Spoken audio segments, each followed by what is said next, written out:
October 2014, Sarah Stelzer was a healthy 18-year-old at San Diego State University when she suddenly died from bacterial meningitis.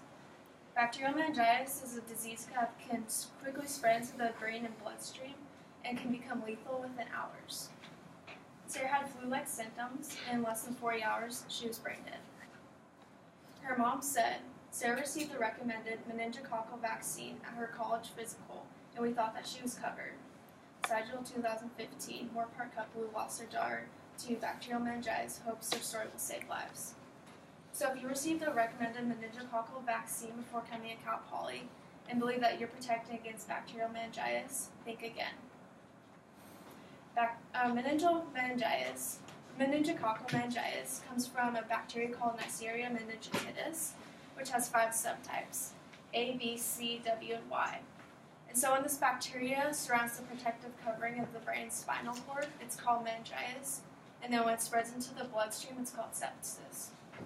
So both this meningitis and sepsis that come from the bacteria is called type B meningococcal disease.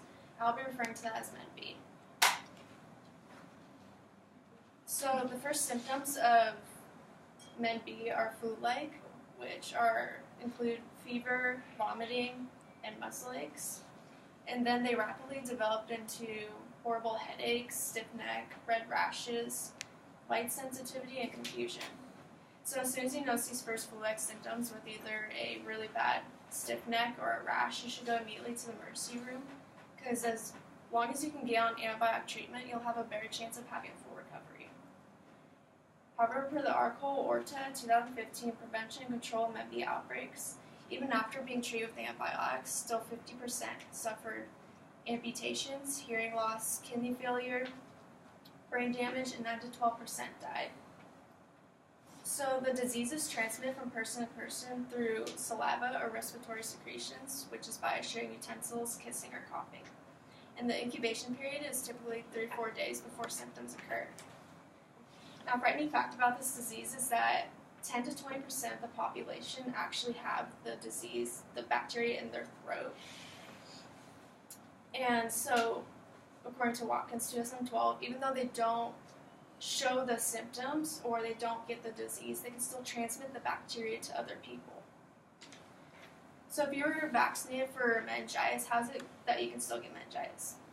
Well, freshmen usually receive a meningitis vaccine, either Menectra or Menimmune, and they only protect against 4 of the 5 subtypes, so they don't protect against type B. And type B happens to be the most common type of meningococcal disease in young adults aged 16 to 23. According to McNeil 2015, in the U.S., there are 50 to 60 cases of MenB per year, resulting in 5 to 10 deaths, and 80% of these cases are with 16 to 23-year-olds.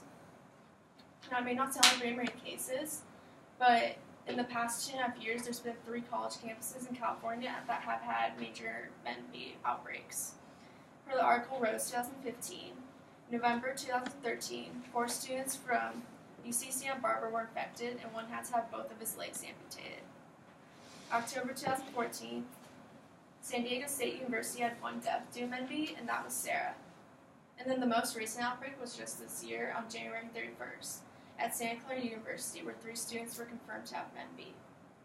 So as young adults, we have a very real problem that the current meningococcal vaccine cannot help us with. We need to become more educated about this disease and learn how to prevent it. So fortunately, there's now a solution because the FDA recently approved 2 vaccines called Chimemba and Bexsera. At the Santa Clara University, 4,900 students actually were already had their first dose of Bexsera and thought that they were covered. And what they didn't know is they needed to get the second dose. Cycle 2016 new vaccine for meningitis, not in wide use. So this is partially because how the vaccines were licensed back in last summer in 2015. And this is because they were updating the vaccines needed to be required at college physicals. So they were recommended back then and not required.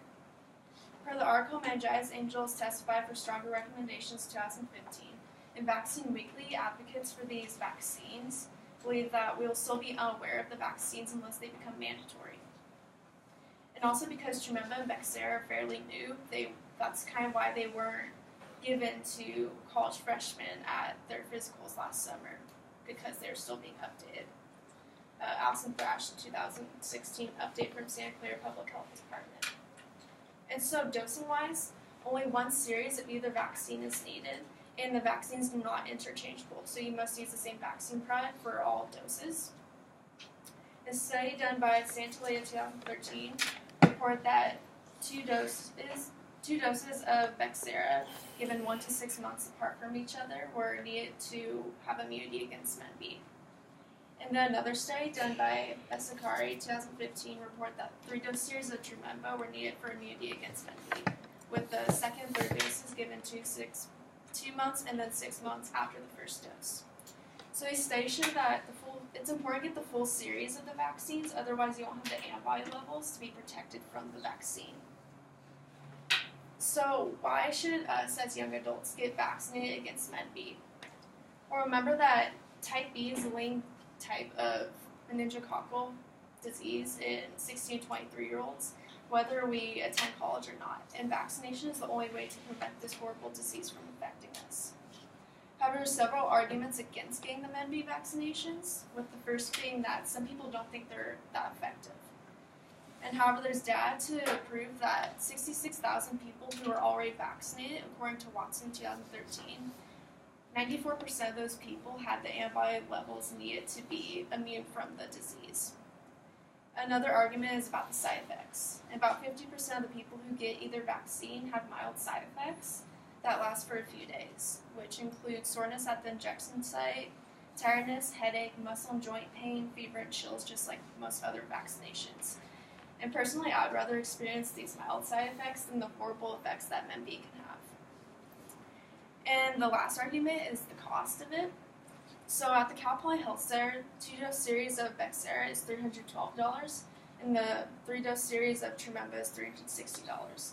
So this can be kind of expensive. However, medical insurance can cover most or all of the costs at pharmacies and doctor's offices. So let's take a minute to visualize what it'd be like if we did not get vaccinated for MenB.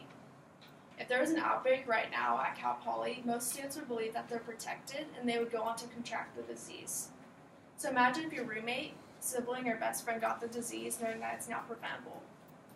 How do you think a parent would feel watching their child in an intensive care unit and they realized that their child had to have both their legs amputated? How do you think they feel knowing that their child became brain dead and they had to make the decision to remove life support? So is not getting vaccinated worth any of this? I want you to be educated about the vaccines that can prevent MenB, and I highly recommend that you go and get vaccinated. So if you have any questions, I recommend you to read the handouts that I have for you and to ask your pharmacist or doctor about any questions you have regarding MenB or Trumemba or Bexsero. So I will be getting my first dose of Bexsero over spring break, and I will leave you with these final thoughts. In order to prevent MenB, I want you to be informed and be vaccinated. Thank you.